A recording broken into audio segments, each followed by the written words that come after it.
Bonjour à toutes et à tous. J'espère que vous êtes en très bonne santé et que vous vous portez bien.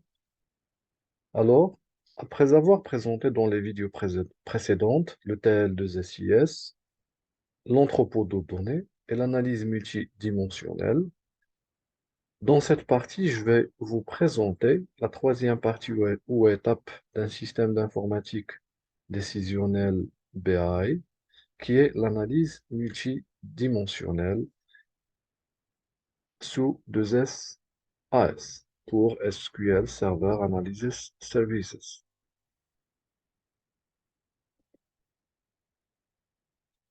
Je vais commencer cet atelier par une petite introduction sur l'analyse multidimensionnelle des données.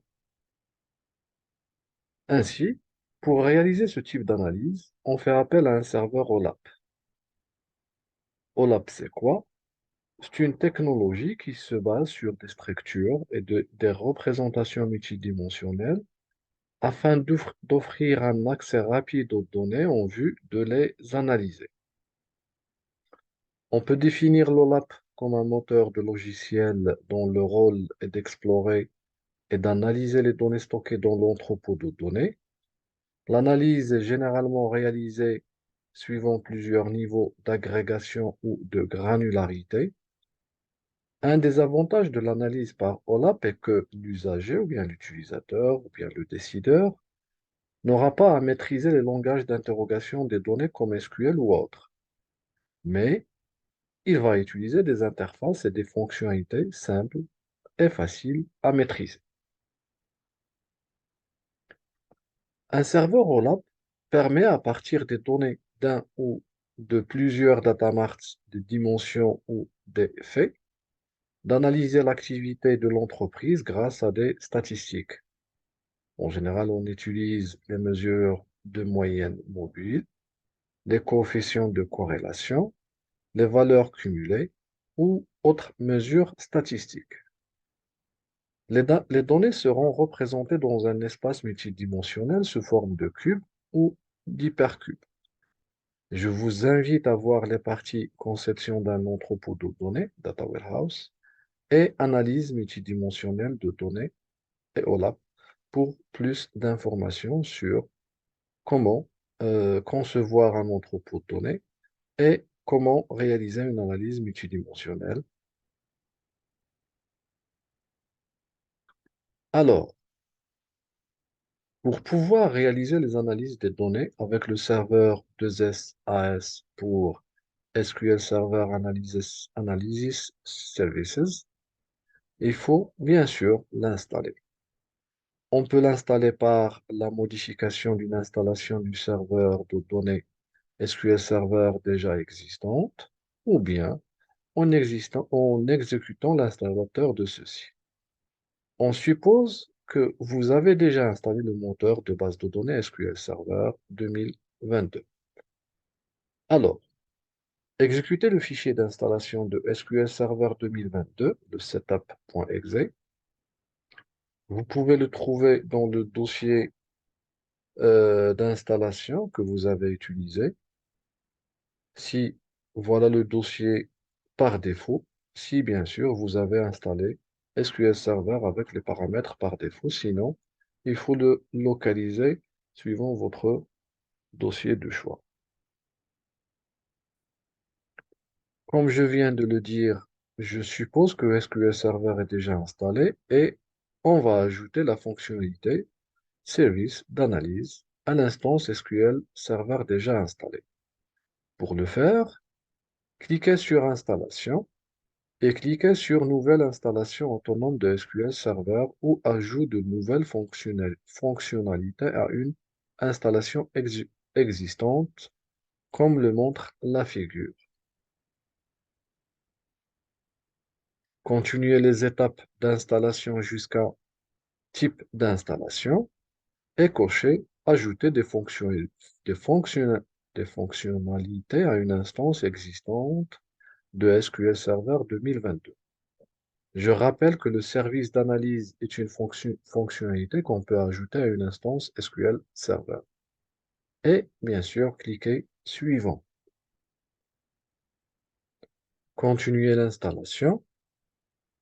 Dans l'écran, sélection de fonctionnalités, cocher Analysis Services afin d'ajouter le service d'analyse SQL Server Analysis Services de SAS, un instance SQL Server déjà installé.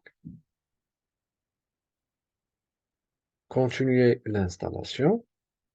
Et dans l'écran Configuration d'Analysis Services, il est possible de choisir entre le mode multidimensionnel pour le multidimensionnel OLAP ou bien MOLAP et le mode tabulaire pour le euh, relationnel OLAP ou bien ROLAP. Donc la différence entre les deux sont, sont expliquées et présentées dans la partie analyse des données ou bien analyse multidimensionnelle des données. Il faut aussi configurer l'utilisateur à qui on va donner les autorisations d'administrateur pour analyser services. Cette partie elle est très intéressante parce que on va accéder au moteur d'analyse à partir de notre visuel, notre IDE, un Visual Studio. Il faut bien sûr donner l'accès. Alors, si vous êtes connecté avec le compte administrateur, cliquez sur Ajouter l'utilisateur actuel. Sinon, cliquez Ajouter et sélectionnez un utilisateur avec un droit administrateur. Cliquez sur Suivant pour continuer l'installation. Pour pouvoir créer des projets d'analyse sous Visual Studio 2022, il faut, comme pour le cas de l'ETL de SIS, installer l'extension Microsoft Analysis Services Projects 2022 pour installer les modèles de projets de SAS sous Visual Studio 2022. Pour le faire, lancez Microsoft Visual Studio 2022, votre IDE. Cliquez le bouton Échappe du clavier pour lancer l'IDE sans choisir un type de projet. Cliquez le menu Extensions et cliquez Gérer les extensions. Dans les extensions en ligne, cherchez par exemple Analysis pour Microsoft Analysis Services Project 2022 et cliquez Télécharger. Après téléchargement, exécutez l'extension pour l'installer.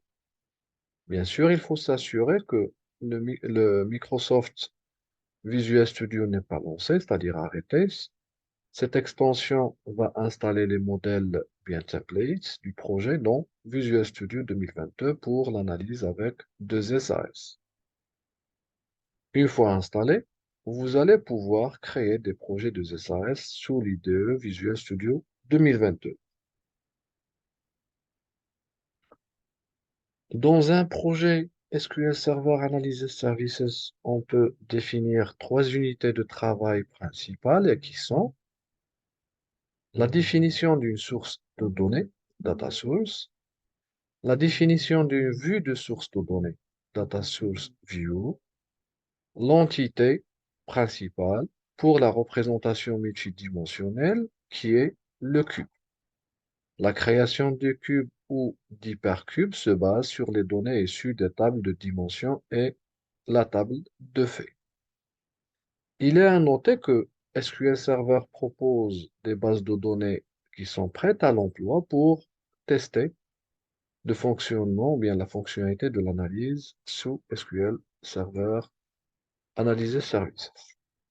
Ces bases de données sont proposées avec les tables et même avec les données. Pour le cas de l'informatique décisionnelle, le BI, il y a la base de données nommée AdventureWorks DW pour Data Warehouse. Je pense que jusqu'à la préparation de ce support, il y a la version 2019. Cette base, en plus d'autres, sont disponibles pour le téléchargement libre et gratuit sur le site de Microsoft SQL Server. Pour notre atelier, je vais utiliser la base que j'ai créée dans l'atelier de l'ETL de SIS. Et bien sûr, vous avez la possibilité, la liberté d'utiliser votre propre base de données Data Warehouse ou bien celle de Microsoft SQL Server AdventureWorks de DW 2019 ou bien autre. Pour la création de votre premier projet de SAS, lancez Visual Studio 2022, cliquez sur Créer un nouveau projet, choisir le modèle Projet multidimensionnel Analysis Services pour travailler avec MOLAP et précisément avec une représentation multidimensionnelle des données sous forme de cube. Il faut noter qu'il est possible de travailler avec un projet ROLAP de type projet tabulaire Analysis Services où les données seront stockées dans des tables relationnelles et utiliser un serveur d'analyse de type ROLAP. Après création du projet, vous allez voir apparaître l'interface du projet avec à droite plutôt l'explorateur de solutions, où vous allez trouver les unités de base d'un projet de SAS, à savoir la source de données, la vue de la source de données, le cube et les dimensions, c'est-à-dire les tables de dimensions. Comme je l'ai déjà présenté auparavant, trois éléments ou bien unités sont essentielles pour la réalisation d'un projet de SAS. Parmi ces éléments, il y a la source de données. La source de données fournit un support de connexion pour les cubes aux tables intermédiaires et que le cube va utiliser comme source de données. Pour définir une source de données, procédez comme suit. Cliquez bouton droit sur Source de données dans l'explorateur de solutions. C'est l'onglet à droite de votre projet. Cliquez New Data Source et cliquez Next dans l'assistant du Data Source. Vous pouvez utiliser une source de données déjà créée dans un projet de SIS, comme vous pouvez créer une nouvelle source de données. Pour le faire, cliquez New pour créer une nouvelle connexion. Nous allons utiliser la base de données de l'entrepôt de données créé par 2SIS dans l'atelier de SIS, la troisième partie. Alors, cochez la case Créer et préparer un entrepôt de données pour l'analyse et cliquez OK pour valider. Pour revoir l'atelier de SIS pour la création d'une connexion, scannez le QR code suivant. Après, sélectionnez le fournisseur d'accès à SQL Server et choisir l'instance SQL Server déjà installée ainsi que votre base d'entrepôt de données que, bien sûr, nous avons déjà créée auparavant par le TL de SIS et qui contient les données pour l'analyse des ventes. Cliquez OK. Dans la partie impersonation, impersonation information, sélectionnez le mode d'authentification à utiliser pour accéder à la base de données. Par défaut, si vous n'avez pas configuré un accès personnalisé lors de l'installation SQL Server et aussi lors de la création de votre base de l'entrepôt de données, sélectionnez Utilisez les infos d'authentification de l'utilisateur actuel. Vous pouvez renommer le nom de votre source de données. Pour mon cas, j'ai laissé le nom par défaut et qui est le nom de ma base de données Data Warehouse. Le deuxième élément d'un projet de SAS est la vue de source de données. Une vue de la source de données est un ensemble de tables persistantes à partir d'une source de données qui fournit les données pour un cube particulier. Il vous permet de combiner des tables de plusieurs sources de données que nécessaire afin de regrouper les données dont le cube a besoin. Pour créer une vue de source de données, procédez comme suit. Cliquez droit sur le dossier Vue des sources de données dans l'explorateur de solutions. et cliquez Nouvelle vue de source de données. Cliquez Next dans l'assistant. Sélectionnez la source de données que vous avez créée précédemment et cliquez Suivant. Notez que vous pouvez créer une nouvelle source de données en cliquant le bouton Nouvelle source de données. Dans la partie Correspondance de nom, choisir le type de correspondance que vous voulez. Par la suite, sélectionnez les tables de dimension et de fait que nous avons créées auparavant et cliquez sur le chevron déplacé ou supérieur pour les inclure dans la partie Objet inclus. Si vous avez utilisé des relations entre la table de fait et les tables de dimension lors de la création de votre entrepôt de données, il est possible de sélectionner seulement la table de fait et de cliquer le bouton Ajouter les tables associées pour ajouter automatiquement toutes les tables qui sont directement liées à la table de fait. Ici sont présentés les écrans de la sélection des tables de dimension et de fait, ainsi que la vue en étoile de notre entrepôt de données. Si vous n'avez pas utilisé des relations clés primaires, clés étrangères entre les tables de dimension, entre chacune des tables de dimension et la table de fait, vous pouvez les créer sur la vue de votre source de données.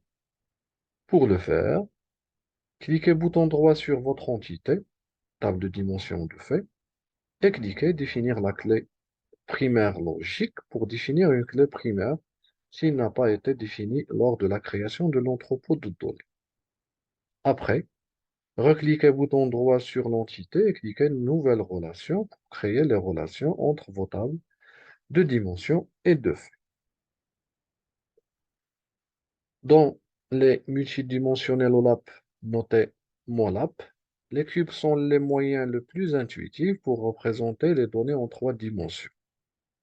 Dans une représentation en cube, les dimensions sont les axes de représentation et les mesures de la table de fait sont les cellules du cube. Pour la création de votre cube, procédez comme suit. Cliquez bouton droit sur le dossier cube dans l'explorateur de solutions et cliquez New Cube. Cliquez Next dans l'assistant. Cochez Utiliser les tables existantes et cliquez Next.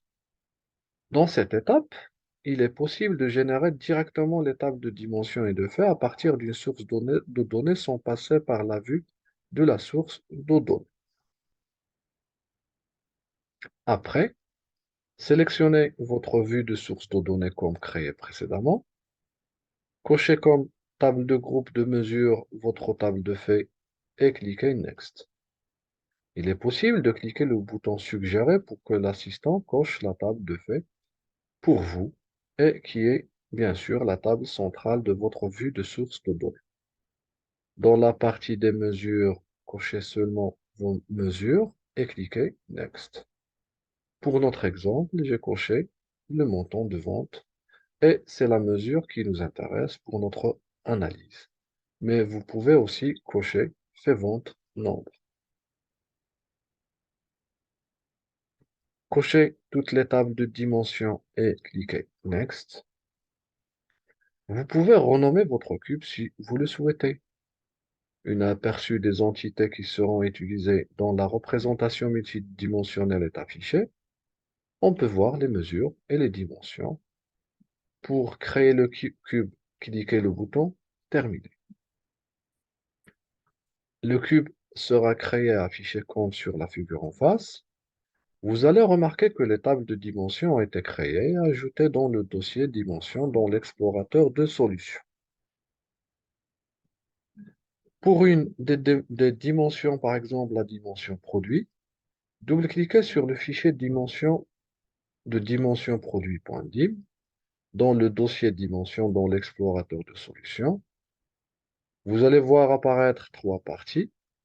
À gauche, les attributs de la dimension. Au milieu, les hiérarchies. Et à droite, la table de dimension dans la vue source de données. Vous allez remarquer qu'elle ne contient que les informations nécessaires à la table de fait. c'est-à-dire seulement la clé primaire. Pour le cas de la dimension produit affichée ici, le seul attribut de cette dimension dont le cube est le code produit et qui est la clé primaire utilisée comme relation avec la table de feuilles. Alors que la table de dimension dans la source de vue, elle est complète.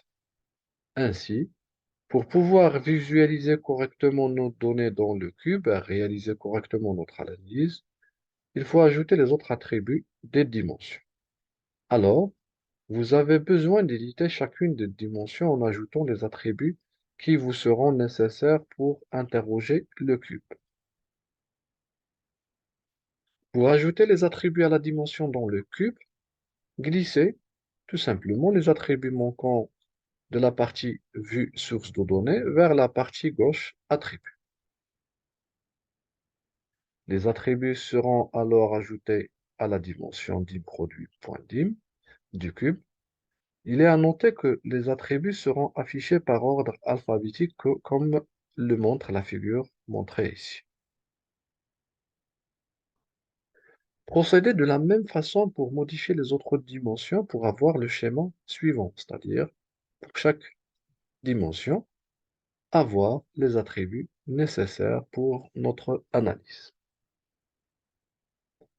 Une fois le cube est créé et les dimensions ajoutées et configurées, il est possible de commencer l'étape d'a- et d'ajouter les mécanismes de l'informatique décisionnelle ou business intelligence et aussi améliorer la représentation multidimensionnelle. Pour le faire, cliquez le bouton droit sur, ou bien cliquez bouton droit sur le cube et cliquez Ajouter Business Intelligence. Parmi les opérations du Business Intelligence qu'on peut configurer ou améliorer, il y a exécuter l'assistant Time Intelligence. Cette opération permet de définir la hiérarchie et l'ordre de granularité pour la dimension temps. Il est à noter qu'une dimension temps de temps est indispensable pour activer cette fonctionnalité. On peut aussi définir l'intelligence comptable. Cette modification sert à attribuer des classifications comptables standards, par exemple les bénéfices et les dépenses aux membres d'un attribut de compte. Le serveur utilise ces classifications pour agréger les comptes. On peut aussi définir l'intelligence des dimensions, c'est-à-dire permettre de spécifier un type d'entreprise standard à une dimension et ses attributs. Les applications clientes peuvent utiliser ces métadonnées lors de l'analyse des données. Spécifier l'ordre des attributs. L'objectif avec cette configuration est de spécifier comment les membres d'un attribut sont classés. Ils peuvent être classés d'après le nom de l'attribut ou la clé de l'attribut, ou d'après le nom ou la clé d'un autre attribut. Par défaut, comme je l'ai déjà signalé, les membres sont classés par ordre alphabétique des noms des attributs. Et il y a bien d'autres configurations qu'on peut apporter ou bien exécuter. Il est essentiel, voire obligatoire, dans un projet BI d'avoir une dimension temps et surtout de définir l'ordre et la hiérarchie des granularités pour le système d'analyse. Une des méthodes les plus utilisées pour cumuler les données dans un cube est d'utiliser le temps. Par exemple, on veut interroger le cube pour avoir les ventes par année, par mois, par jour, pour un vendeur donné, ou bien les quantités de produits vendus par différentes granularités de temps, et ainsi de suite. Pour que SQL Server Analysis Services soit capable de répondre à ces questions pour vous, il a besoin de savoir qui de vos dimensions stocke les informations de temps et quels sont les champs de la dimension de temps qui correspondent aux différentes granularités du temps. Pour nous, les humains, on sait bien que l'attribut nommé mois est pour les mois de l'année. Mais pour le serveur d'analyse, il faut le configurer. Ou bien il faut configurer cette correspondance pour l'aider à identifier quel attribut de la table de dimension de temps correspond aux différentes granularités qui sont définies par défaut sur le serveur. Pour définir les granularités de notre dimension DimTime, procédez comme suit. Cliquez bouton droit sur le cube dans l'explorateur de solutions. Cliquez Ajouter Business Intelligence et cliquez Next. Sélectionnez Définir l'intelligence des dimensions. Je répète que c'est pour définir l'ordre des granularités de la table de dimension de temps. Cliquez Next. Sélectionnez la dimension Dates et cliquez Next. Sélectionnez comme type de dimension Time. Ceci a pour objectif de préciser quelle dimension est la dimension du temps Time. Par la suite, il faut faire correspondre les attributs de notre dimension aux différentes granularités prédéfinies sur le serveur d'analyse. Pour le faire, cochez les granularités sélectionnées et cochez les granularités et sélectionnez les attributs équivalents de la table du time, comme sur la figure, c'est-à-dire préciser les éléments et granularités de la table de dimension de temps, année, mois, semaine, jour, heure ou autre selon le contexte et les éléments de votre table de temps. Cliquez Next. Un écran affiche les différentes affectations de granularité. Cliquez Terminer pour terminer la configuration. Après avoir défini la granularité dans la table de dimension de temps, il faut maintenant définir les hiérarchies.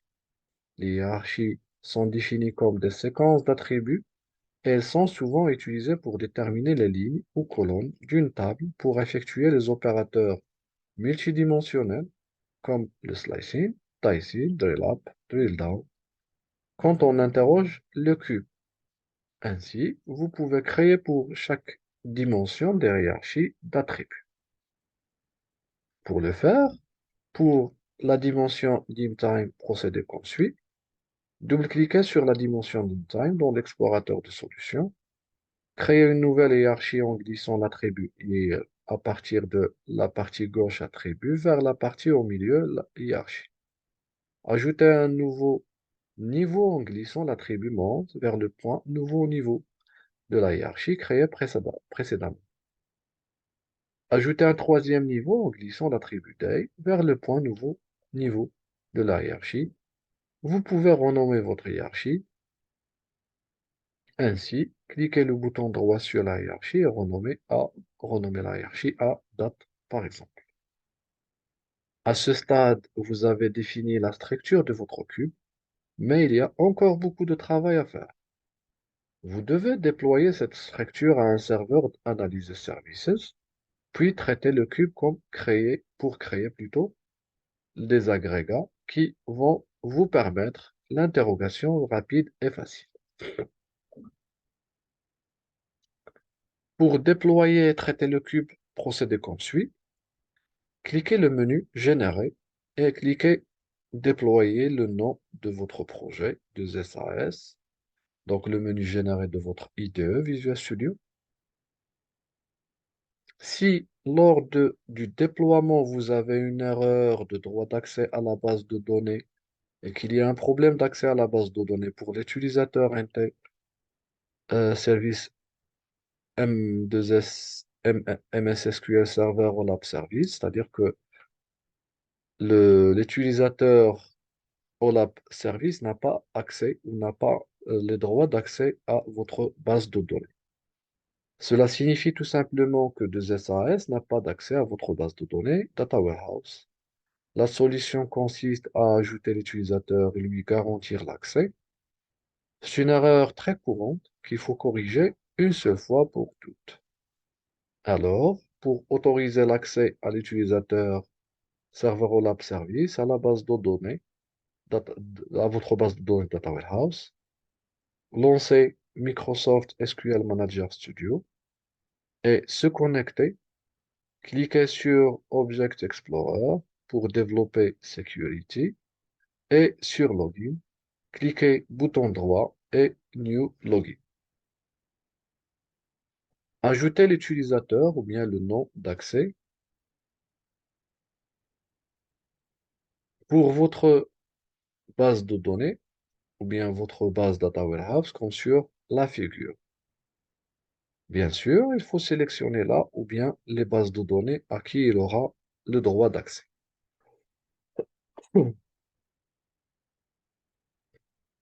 À gauche, dans User Mapping, cochez votre ou bien vos bases et lui ou bien leur garantir le droit DB Data Reader, c'est-à-dire l'accès seulement pour la lecture, parce que là, on va juste faire l'analyse.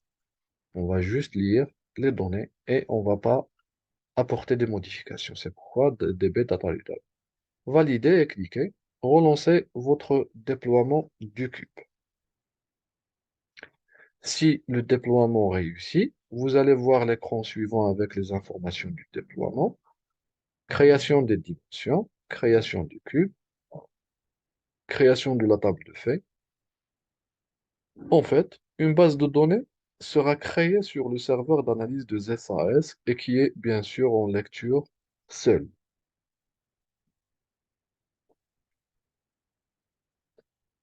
Il est possible de vérifier que la base d'analyse est créée avec l'outil SQL Server Management Studio. Lancez le SQL Server Management Studio. Il faut se connecter cette fois au serveur de SAS. Alors, choisir le type de serveur Analysis Services. Il faut par la suite vérifier la création de la source de données, de la vue de la source de données, de votre cube avec la table de fait et les dimensions. L'un des compromis des cubes est que SQL Server ne tente pas de conserver les données du cube OLAP synchronisées avec les données OLTP qui servent de source. Quand vous ajoutez, supprimez et mettre à jour des enregistrements dans la base de données OLTP sous-jacente, le cube sera ainsi out of date. C'est-à-dire que ces modifications ou ajouts ne seront pas appliqués sur la base d'analyse, mais seulement sur la base transactionnelle. Et les données ne seront pas visibles sur le cube. Il faut mettre à jour tout simplement le cube. Vous pouvez cliquer bouton droit cube, puis traiter, puis exécuter. C'est comme si on va créer à nouveau la base d'analyse avec tous ces éléments. Il est bien sûr possible d'automatiser les mises à jour du cube en utilisant SQL Server Integration Services en insérant directement les données dans la base du moteur d'analyse de SAS. Mais ce n'est pas très recommandé. L'IDE Visual Studio comprend un navigateur de cube intégré qui nous permet d'explorer interactivement les données dans n'importe quel cube qui a été déployé et traité. Pour ouvrir l'explorateur de cube, cliquez droit sur le cube dans l'explorateur de solutions et sélectionnez Parcourir, ou bien tout simplement cliquez sur l'onglet Navigateur du cube. Si la fenêtre de navigation n'est pas correctement affichée comme sur la figure, cliquez sur le bouton Reconnexion. Le navigateur de cube est un environnement fonctionnel en mode glisser et lâcher. Le volet à gauche comprend toutes les mesures et dimensions appartenant au cube. Le volet à droite vous permet de glisser et lâcher les mesures de dimension et dimensions. Les zones cibles dans ce volet sont les totaux ou les champs de détail, les champs de colonne, les champs de ligne et les champs de filtre. Pour pouvoir visualiser les informations de vente par information souhaitée, il suffit de glisser les attributs concernés ou bien sûr les mesures et bien sûr les mesures et cliquer sur exécuter les requêtes MTX. MTX pour Multi-Dimensional Expressions, bien Multi-Dimensional Expressions. Par exemple, le montant des ventes par pays est obtenu en glissant l'attribut pays de la dimension client. Glisser les attributs pays de la dimension client, les mesures montant vente et fait vente nombre, si vous l'avez ajouté. Cliquez sur exécuter la requête. On a des clients qui ont l'adresse en France et ceux qui ont l'adresse au Maroc. Aussi, nous avons 6 ventes pour des clients du Maroc et une seule vente en France. Si on veut écrire la requête SQL équivalente pour afficher une telle information. Donc voilà la requête équivalente qui est affichée sur le slide. On peut bien comprendre que l'utilisateur final d'un système d'analyse ou le décideur n'a pas besoin de connaître ou bien n'a c'est pas demandé d'écrire une telle requête SQL pour pouvoir visualiser une telle information, mais plutôt utiliser la notion glisser et lâcher. C'est très facile pour un décideur. De même pour les villes. Ajouter les attributs ville de la dimension client et les mesures de vente et exécuter la requête MDX. Puisque aucun des clients de Meknès ni de Paris n'ont fait d'achat, il y a la valeur nulle dans les champs montant et nombre. À noter que pour afficher les nuls, il faut cliquer sur le bouton Afficher les cellules vides pour afficher les nuls. Même chose pour les informations de vente par vendeur. On peut comprendre que le vendeur Ilyes n'a pas réalisé de vente. On peut aussi visualiser les montants de vente par année, par mois et par produit, et ainsi de suite. Comme vous pouvez le constater, on peut facilement extraire des informations pertinentes à partir de la visualisation des données. Par exemple, les vendeurs les plus rentables et les moins rentables, les localités des clients les plus actifs et les moins actifs. De même pour les villes. Aussi, pour les granularités du temps, vente par année, vente par mois et aussi les produits les plus vendus ou les moins vendus. Ces analyses peuvent vous aider ou bien peuvent aider les décideurs à prendre des décisions permettant d'améliorer les ventes et booster leur chiffre d'affaires. Si on veut afficher toutes les informations de vente de tous les vendeurs, il suffit juste de glisser les attributs concernés comme le montre la figure.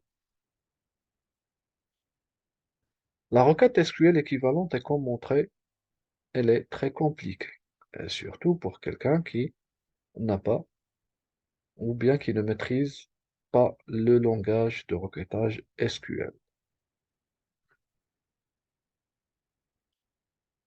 Il est possible d'ajouter des filtres. Dans la zone filtre, sélectionnez la dimension temps et le champ date et sélectionnez une année et bien sûr exécuter la requête. On peut voir les montants de vente pour l'année 2022. On peut aussi ajouter des filtres par client, par ville, par mois ou autre. C'est-à-dire que vous pouvez ajouter autant de filtres que nécessaire. Pour pouvoir exécuter les opérateurs multidimensionnels, c'est-à-dire utiliser les granularités pour extraire et visualiser les données du cube,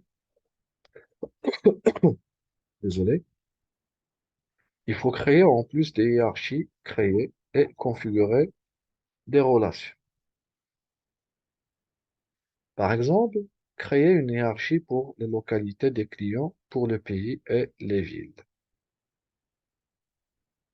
Et aussi, il faut ajouter dans l'onglet Relations une relation ville vers pays, signifiant qu'un pays peut contenir plusieurs villes. Ceci pour pouvoir appliquer les opérateurs multidimensionnels sur cette granularité. N'oubliez pas d'exécuter et traiter votre cube après chaque modification. Bouton droit sur votre cube et cliquez Traiter. Aussi, il faut charger les données du serveur NoLab après chaque modification sur le cube dans l'onglet Navigation, cliquez l'icône Reconnexion. Pour visualiser les opérateurs d'analyse, il est recommandé d'ouvrir les données sous Excel. Excel va nous permettre d'utiliser des tableaux croisés pour manipuler et visualiser les données multidimensionnelles. Pour le faire, nous avons deux possibilités. Soit de cliquer sur le bouton Analyser dans Excel dans le ruban des menus de votre cube, comme sur la figure ci-en face. Excel sera lancé avec les données chargées de votre serveur. Deuxième méthode consiste à ouvrir Excel dans le menu Données, cliquez sur Obtenir les données à partir d'une base de données et cliquez à partir d'Analysis Services. Les tableaux croisés seront utilisés pour visualiser les données de notre serveur d'analyse OLAP. Les entités seront extraites et seront affichées sur notre feuille Excel. Nous avons quatre zones à utiliser: les lignes, les colonnes, les mesures ou valeurs et les filtres. Les dimensions peuvent être utilisées dans les lignes comme dans les colonnes. Les mesures de la table de fait seront dans les cellules. Les données du cube seront visualisées sous format tabulaire utilisant une représentation de D, mais avec des profondeurs ou des sous-éléments pour la troisième ou bien les autres dimensions.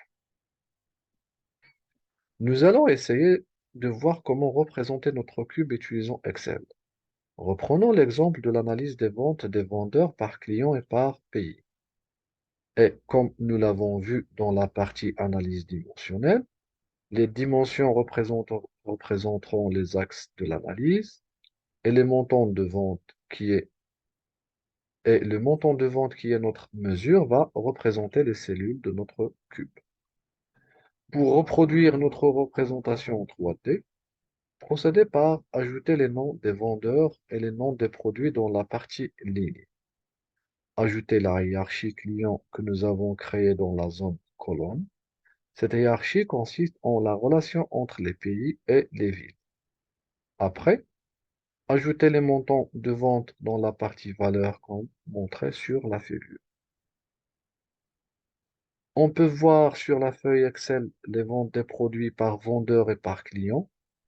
Les données multidimensionnelles seront affichées sous forme d'un tableau croisé avec les pays avec les pays des clients et les vendeurs en 2D, et la troisième dimension qui représente les produits.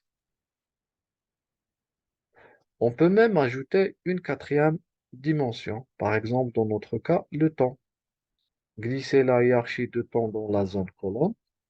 On remarque que la quatrième dimension, comme la troisième dimension qui est la hiérarchie de pays, villes, seront représentées comme des profondeurs sur des listes qu'on peut développer ou réduire en cliquant sur le plus. On peut réaliser un slicing sur le pays, par exemple, effectuer un slicing sur le Maroc.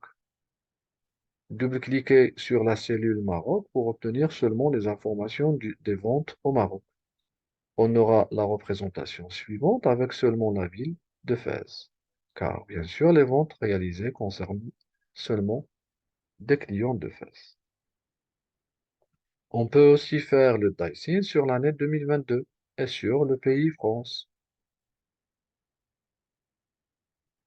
Double-cliquez sur l'année 2022 du pays France pour obtenir le résultat 3D suivant avec les axes Time, Vendeur et Produit. Pour le Drill Up et Drill Down, et qui consiste à naviguer entre les granularités de haut en bas, c'est-à-dire du détail au plus précis, ou vice-versa. Il suffit d'utiliser seulement le symbole plus pour développer ou réduire l'attribut.